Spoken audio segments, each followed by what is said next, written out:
Hello everyone, welcome back to J Webb's The Beast 2 Racing here on YouTube, bringing another Forza Horizon 4 video. This one is how to tune the Ferrari F40 C to be the top of S2 class for online ranked adventure. I'm going to show you the parts that I use and the tuning setup that I use as well. First thing I start with doing is the conversions tab and put the racing V12 in and convert it to all-wheel drive, and then put the twin turbos on. When it comes to the tires, I do put the heaviest rims on and raise them up one size, as well as use the engine spacers to give it a little better of a stance. And I want to be able to tune my gears to how I want them, so I do put the race transmission on. If you have the stock sport transmission, you can tweak the final drive, which normally is good enough for most cars, but I do want to make the gears to my liking, so I do put on the race transmission and the race differential. I do not use ABS off. I use ABS for braking, so the stock brakes are not very good if you use ABS. If you don't, you can get away with the stock brakes, but for the purpose of my racing style with having ABS on, I do put the race brakes on so that this way I can adjust the brake pressure. And then I come and put the sport twin turbos on, and as you can see, it does put you into X class. But if you come over to the intercooler and put the street intercooler on, it does put a little bit of weight on the car and also gives it 15 more horsepower while bringing it back down to S2998. You can come over to the oil and cooling, and you can also put this on for a little bit more power, but in my opinion, the 6 horsepower that you get out of the car for the weight almost isn't worth it. And then, as you can see, you can't really fit anything else on, otherwise it will go up into X class. So let's head over to the fine tuning section of this video, and I will show you the setup that I use. I'm not going to go into full detail on what everything is. You can read the description and it explains it very well. I'm basically just going to give you the quick little walkthrough on how I tune it. So I do go down to 20 psi for the front and rear. And then when it comes to making my gears, I do extend them quite a bit out like this, so that this way I can make it to my liking, and it gives me enough room to be able to extend the gears.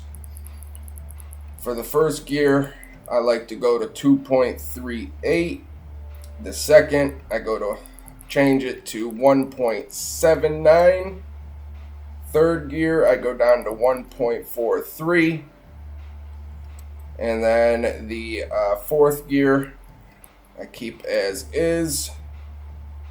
Fifth gear, I change it a little bit up to 0.96. And then the final gear, I change that a little bit. And then what this does is it gives me plenty of speed and very good acceleration. As you can see, it does about 239 miles per hour at this stage. And then for the alignment, I do change it from what the stock is. I bring it down to 1.5 in the front and then 0.9 in the rear. And then I keep the rest the same. Moving on to the roll bars. For me, on every all-wheel drive car, I always do 165. And once again, if you read the description on the right hand side, it will tell you and go into detail what these things do. I'm just giving you a quick rundown on how I set the car up. I change the stock springs a little bit and bring them down to about anywhere between 423 and 425. And then in the rear, I do bring it down to about 540. For me, it does give me plenty of grip as well in the front and the rear. If you were to extend the rear springs, there would be a ton of grip in the front, but none in the rear. And then moving on to the dampening, I do adjust this to change the balance of the car actually by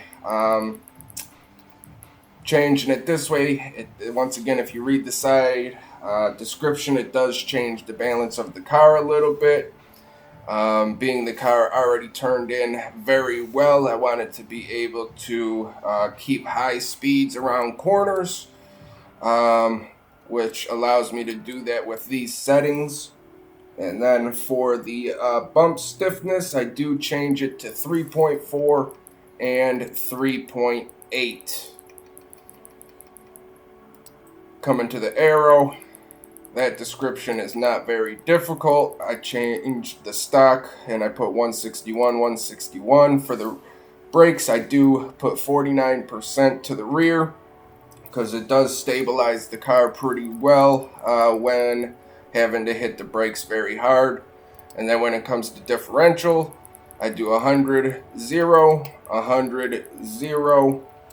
And the reason I do this is the tires spin at the same rate when accelerating, but when decelerating at 0, it just helps the car turn in better.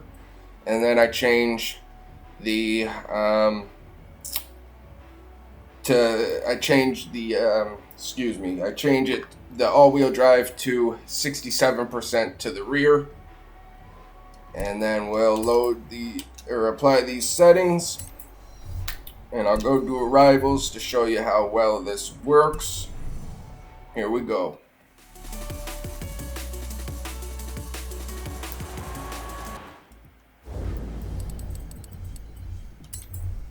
I will bring it to the Colossus actually, so that this way you can see the top speed, the handling around turns, so on and so forth. And then with the tune, here we go. Once again, this is my setup. Everyone's setup will be a little different. You can tweak it around, but I have been trying to perfect this tune for quite some time, and I feel as if this is the best outcome and works the best for me. It handles turns very well. It has some pretty decent top speed. My rival is actually a pretty dang good racer, so I probably won't beat his time. I just want to show you the performance of this car. And here we go.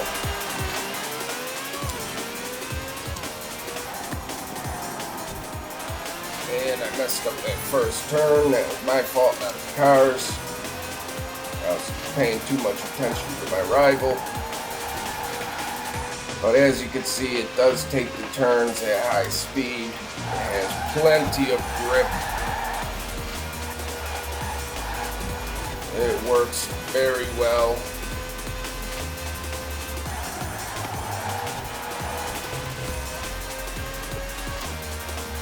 I will share the tune so that if you don't feel like tuning it yourself, you can always download the tune.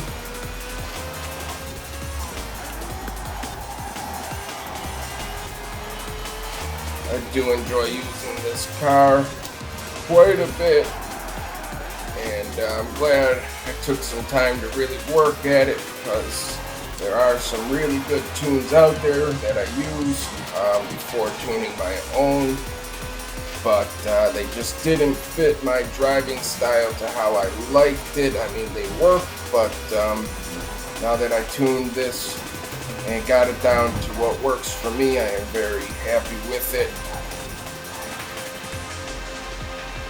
And hopefully the tuning portion of this is, helpful to you.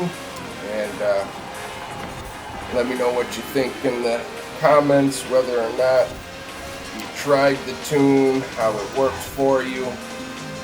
It is on Racing Slicks, so it's not the best car to use for spring purposes, just because you'll be sliding all over the place. Feel free to try to beat my rival's time.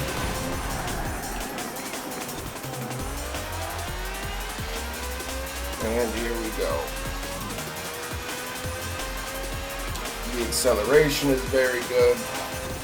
And this F40 C is a car that you can use for when you have a mix of sprints and circuits. Even on the Colossus, it does work pretty well with a top speed of about 237 miles per hour. In my opinion, it is probably it's in the top 3 of the best S2 cars, if not the best S2 car for all-around purposes.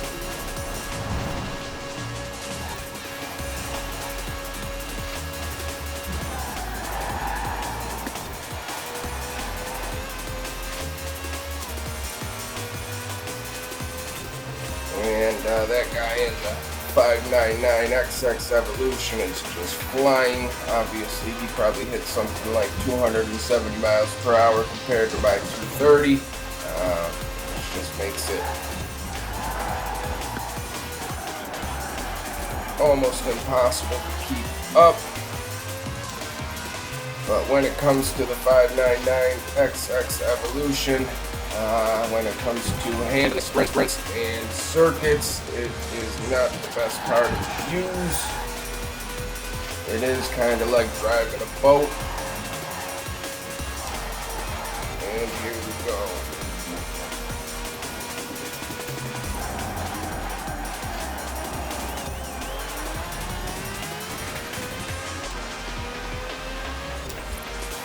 Once again, I will be sharing this tune. The tuning information will be in the description of the video, so you can download it if you want, or try to tune your own. Feel free to use the same setup that I used, or tweak it to your liking, and let me know what you think of the car and the tuning setup. And here we go, crossing the line at 427.234. And that's it for this video. I hope it was helpful. We'll see you next time.